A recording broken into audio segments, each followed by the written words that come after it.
एक बार की बात है, एक छोटे से गांव में बेंजामिन नाम का एक बुद्धिमान बूढ़ा व्यक्ति रहता था। बेंजामिन अपने गहन ज्ञान और जीवन की गहरी समझ के लिए जाने जाते थे। गांव वाले अक्सर मुसीबत के समय उनसे सलाह लेते थे। एक दिन माइकल नाम का एक युवक भारी मन से बेंजामिन के पास आया। माइकल को हाल ही में पता चला था कि उसके सबसे करीबी दोस्त एंड्रयू ने उसके भरोसे को धोखा दिया है। वह हताश और क्रोधित था। उसे समझ नहीं आ रहा था कि इस स्थिति से कैसे निपटा जाए। माइकल की पीड़ा देखकर बेंजामिन ने उसे बैठकर अपनी कहानी साझा करने के लिए आमंत्रित किया। जैसे ही माइकल ने विश्वासघात और क्रोध की अपनी भावनाएं प्रकट की, बेंजामिन ने धैर्यपूर्वक सुना, यह समझते हुए कि वह किस दर्द से गुजर रहा था। माइकल की कहानी सुनने के बाद बेंजामिन ने गहरी सांस ली और बोलना शुरू किया। उसने माइकल को एक खूबसूरत बगीचे के बारे में एक कहानी सुनाई जो विभिन्न प्रकार के फूलों से भरा हुआ था। इस बगीचे में तितलियों का एक समूह रहता था जो अपने जीवंत रंगों और सुंदर उड़ान के लिए जाने जाते थे। एक दिन जॉन नाम की एक धोखेबाज तितली इस समुदाय में शामिल हो गई। जॉन चालाक और चालाक था। वह हमेशा दूसरों को धोखा देने और उनका शोषण करने के अवसरों की तलाश में रहता था। वह अक्सर अन्य तितलियों से दोस्ती करने का दिखावा करता था, केवल अपने निजी लाभ के लिए उनका उपयोग करने के लिए। जैसे जैसे समय बीतता गया, जॉन का असली स्वभाव स्वयं प्रकट होने लगा। वह अक्सर अन्य तितलियों से रस चुरा लेता था, जिससे बगीचे में संकट और अराजकता पैदा हो जाती थी। जॉन के कार्यों से तितलियों को ठगा हुआ और आहत महसूस हुआ। बगीचे की बुद्धिमान बुजुर्ग तितली, जिसका नाम सैमुअल था, ने सभी तितलियों को इकट्ठा करने और मुद्दे का समाधान करने का फैसला किया। उन्होंने अपने समुदाय के भीतर विश्वास, ईमानदारी और वफादारी के महत्व के बारे में बात की। उन्होंने उनसे आग्रह किया कि वे जॉन के कपटपूर्ण कार्यों को उस सुंदरता और एकता पर हावी न होने दें जिसे वे इतने लंबे समय से संजोए हुए थे। सैमुअल ने तितलियों को एक साथ रहने और मुसीबत के समय एक दूसरे का समर्थन करने के लिए प्रोत्साहित किया।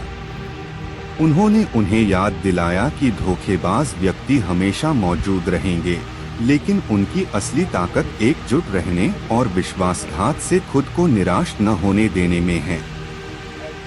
इस कहानी को सुनकर माइकल को बेंजामिन की कहानी के महत्व का एहसास हुआ। वह समझ गया कि हालांकि वह एंड्रयू के कार्यों को नहीं बदल सकता, लेकिन उसका अपनी प्रतिक्रिया पर नियंत्रण था। बेंजामिन ने माइकल को उपचार और आगे बढ़ने पर ध्यान केंद्रित करने की सलाह दी, यह जानते हुए कि गुस्से में रहने और बदला लेने से केवल और अधिक दर्द होगा। कहानी से प्रेरित होकर माइकल ने सबक को हृदयंगम कर लिया।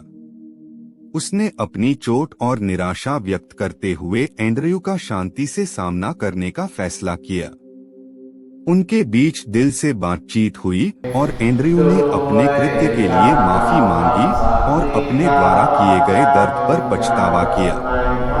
माइकल ने विश्वासघात को न भूलते हुए, बल्कि यह समझते हुए कि लोग गलतियां करते हैं, एंड्रयू को माफ करने का फैसला किया। उन्होंने इस अनुभव से सीखने का फैसला किया और भविष्य में अपने दोस्तों को चुनने में और अधिक सतर्क हो गए। और इसलिए बेंजामिन की बुद्धिमत्ता ने माइकल को दर्द से ऊपर उठने और बदला लेने के बजाय समझ की तलाश करने में मदद की।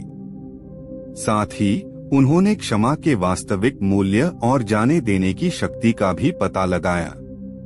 उस दिन से माइकल ने विश्वास और ईमानदारी के आधार पर रिश्ते बनाने की कसम खाई, कभी भी अतीत की चोटों को अपने भविष्य को परिभाषित नहीं करने दिया। जैसे जैसे समय बीतता गया, एंड्रयू के साथ माइकल का रिश्ता धीरे धीरे ठीक होने लगा। उन्होंने विश्वास बहाल करने और एक दूसरे को बेहतर ढंग से समझने पर काम किया। माइकल को एहसास हुआ कि सच्ची दोस्ती गलतियों और गलतफहमियों से अछूती नहीं है, लेकिन हम उन्हें कैसे संभालते हैं यह वास्तव में मायने रखता है। बेंजामिन के मार्गदर्शन से माइकल ने आत्मचिंतन का महत्व भी सीखा। उसने अपने कार्यों और व्यवहारों की जांच की, यह सुनिश्चित करते हुए कि वह अपने मूल्यों के प्रति सच्चा है और दूसरों के साथ सम्मान और दयालुता से व्यवहार कर रहा है। गांव ने माइकल में बदलाव देखा। वह अधिक दयालु और क्षमाशील हो गया और अपने अनुभवों का उपयोग उन लोगों की मदद करने के लिए किया जो समान परिस्थितियों से गुजरे थे। उन्होंने बेंजामिन के ज्ञान और तितली की कहानी को जरूरतमंद लोगों के साथ साझा किया, जिससे उन्हें विश्वासघात के सामने ताकत खोजने की प्रेरणा मिली। माइकल की क्षमा और व्यक्तिगत विकास की यात्रा की कहानी पूरे गांव में फैल गई, जिसने कई लोगों के दिलों को छू लिया। लोगों को प्रतिशोध और क्रोध के स्थान पर दया और क्षमा को चुनने की शक्ति का एहसास होने लगा। आखिरकार बात एंड्रयू तक पहुंची, जो माइकल के परिवर्तन से बहुत प्रभावित हुआ। वह माइकल द्वारा दिए गए दूसरे मौके के लिए आभारी था और उसने अपने पिछले कार्यों के लिए सुधार करने का दृढ़ संकल्प किया। एंड्रयू ने फिर कभी दूसरों के विश्वास को धोखा न देने की कसम खाते हुए आत्म सुधार की अपनी यात्रा शुरू की। साथ में माइकल और एंड्रयू गांव में क्षमा और सद्भाव के समर्थक बन गए। उन्होंने ग्रामीणों के बीच खुले संवाद और समझ को प्रोत्साहित करते हुए कार्यशालाएं और चर्चाएं आयोजित की। उन्होंने रिश्तों को फिर से बनाने और विश्वासघात की स्थिति में मुक्ति पाने का महत्व सिखाया। बेंजामिन बुद्धिमान बूढ़ा व्यक्ति गर्व के साथ देखता था, क्योंकि उसके सबक एक पीढ़ी से दूसरी पीढ़ी तक हस्तांतरित होते थे। वह जानता था कि क्षमा की शक्ति घावों को भरने और टूटे हुए बंधनों को जोड़ने की क्षमता रखती है। और इसलिए गांव ने सीखा कि यद्यपि विश्वासघात दर्दनाक हो सकता है, क्षमा और समझ के माध्यम से ही सच्चा विकास और उपचार प्राप्त किया जा सकता है। माइकल और एंड्रयू की कहानी मुक्ति की शक्ति और क्रोध और बदले पर प्रेम और करुणा की विजय का एक जीवित प्रमाण बन गई। उस दिन के बाद से गांव एकता और क्षमा का स्थान बन गया। बेंजामिन की कहानी हमेशा के लिए उनके दिलों में अंकित हो गई। उनके अनुभवों से सीखे गए सबक विश्वासघात की स्थिति में